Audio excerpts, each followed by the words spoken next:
اور احمد سے روتے ہوئے بولی، مجھے بچا لو پلیز، یہ مجھے مار ڈالے گا، یہ مجھے مار ڈالے گا۔ احمد جو ہی آگے بڑھنے لگا تو سانول نے اسے اشارے سے روک دیا اور بولا، تانیہ یہ تمہیں کیا ہو گیا ہے؟ میں سانول ہوں، تمہارا سانول، آؤ گھر چلیں، دیکھو ہم تم کو ڈھونڈتے ہوئے یہاں تک آ گئے ہیں۔ تانیہ نے اس کے منہ پر ایک زوردار تھپڑ مارا اور احمد سے چمٹ گئی۔ اتنے میں امین بھی اندر داخل ہوا اور یہ تماشا دیکھنے لگا۔ سانول نے ایک بار پھر اس کا بازو پکڑنے کی کوشش کی تو تانیہ نے جھٹکے سے اس کے ہاتھوں سے اپنا بازو چھڑا لیا اور باہر کی طرف بھاگ گئی۔ احمد بھی اس کے پیچھے بھاگا۔ سانول اسی جگہ بیٹھ گیا، اس کی آنکھوں سے آنسو بہنے لگے تھے۔ رحمان نے آگے بڑھ کر سانول کو سنبھالا اور اس کو تسلی دیتے ہوئے کہا، کیا ہو گیا بیٹا تم کو؟ میری تانیہ کو کیا ہو گیا بابا؟ وہ اپنے پیار اپنے سانول کو نہیں پہچان رہی۔ اتنے میں امین بولا، لگتا ہے کہ تانیہ کے ساتھ بہت برا ہوا ہے، اس لیے وہ ایسا کر رہی ہے اور سانول کو پہچان نہیں رہی ہے۔ آپ ایسا کریں کہ جب تک وہ ٹھیک نہیں ہو جاتی تب تک اسے یہی رہنے دیں، جب وہ ٹھیک ہو جائے گی آپ اسے یہاں سے لے جانا۔ نہیں میں ایسا نہیں کروں گا، سانول جلدی سے بولا، میں اس کو ساتھ ہی لے کر جاؤں گا۔ رحمان نے اس کی بات سن کر اس کو سمجھایا اور کہا، بیٹا تمہارا چچا ٹھیک کہہ رہا ہے، جب تک وہ ٹھیک نہیں ہو جاتی اسے یہیں پر رہنے دیتے ہیں، اور جس طرح وہ کہہ رہی ہے کہ تم اسے مار ڈالو گے اور اگر ہم ایسی صورت میں اسے لے گے تو مجھے ڈر ہے کہ وہ کچھ الٹا سیدھا نہ کر دے۔ ایسے میں سانول چپ ہو گیا، اس نے رحمان کی بات مان لی اور پھر دونوں وہاں سے چلے گئے۔ 3 ماہ ایسے ہی بیت گئے۔ 3 ماہ سانول تانیہ کی جدائی برداشت کرتا رہا اور تانیہ ان 3 ماہ میں ان لوگوں سے مل جل گئی تھی۔ وہ یہ تک بھول گئی تھی کہ سانول نام کا کوئی آدمی اس کی زندگی میں کبھی آیا بھی تھا کہ نہیں۔ تانیہ اب احمد کو پسند کرنے لگی تھی، مگر احمد نے بھی ایسا نہیں سوچا تھا، اس نے کبھی تانیہ کو ایسی نظر سے نہیں دیکھا تھا۔ وہ تو یہ سوچ کر خوش ہو رہا تھا کہ تانیہ سانول کی امانت ہے، وہ کب آئے اور آ کر تانیہ کو یہاں سے لے جائے۔ سانول نے رحمان سے کہا، 3 ماہ بیت گئے ہیں، تانیہ ٹھیک ہو گئی ہوگی، ہمیں جا کر تانیہ کو واپس لے آنا چاہیے۔ رحمان نے سانول کی ہاں میں ہاں ملائی اور وہ تانیہ کو لینے چاند نگر کی طرف چل پڑے۔ وہ دونوں امین کے گھر پہنچے تو تانیہ صحن میں بیٹھی ہوئی تھی۔ سانول کو دیکھتے ہی تانیہ نے چیخنا چلانا شروع کر دیا۔ تانیہ کے چیخنے کی آواز سن کر امین اور احمد وہاں آگے۔ تانیہ احمد کو دیکھتے ہی اس کی طرف آگی اور کہنے لگی، وہ دوبارہ آ گیا ہے، وہ مجھے مارنے آیا ہے، مجھے اس سے بہت زیادہ ڈر لگ رہا ہے۔ وہ پوری طرح خوفزدہ ہو گئی تھی۔ وہ دیکھو وہ میری طرف بڑھ رہا ہے، اس کو روکو کہ میرے قریب نہ آئے۔ وہ زور زور سے رونے لگی۔ وہ سانول ہے تمہارا سانول، وہ تمہیں کچھ بھی نہیں کہے گا، تم اس سے ذرا بھی نہ ڈرو۔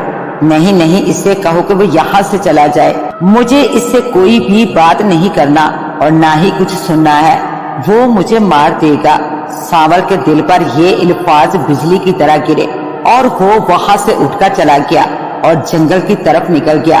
رحمان بیٹھ کر امین سے باتیں کرنے لگا اور احمد تانیہ کو کمرے میں لے گیا۔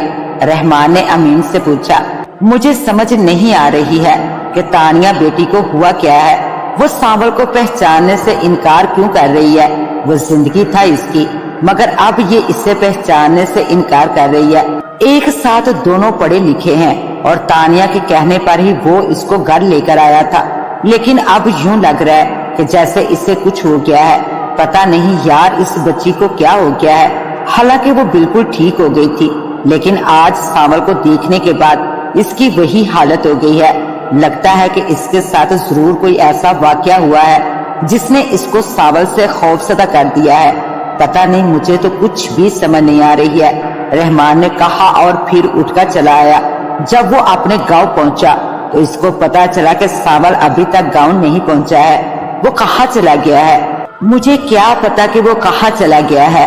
ہاں، جب تانیہ نے اس کو پہچاننے سے انکار کر دیا تھا تو وہ غصے سے گھر سے باہر نکل گیا تھا، لیکن اب جب اس کا غصہ ٹھنڈا ہو جائے گا تو وہ خود ہی آ جائے گا، پریشان ہونے کی ضرورت نہیں ہے۔ سانول جنگل کی طرف بڑھتا چلا جا رہا تھا۔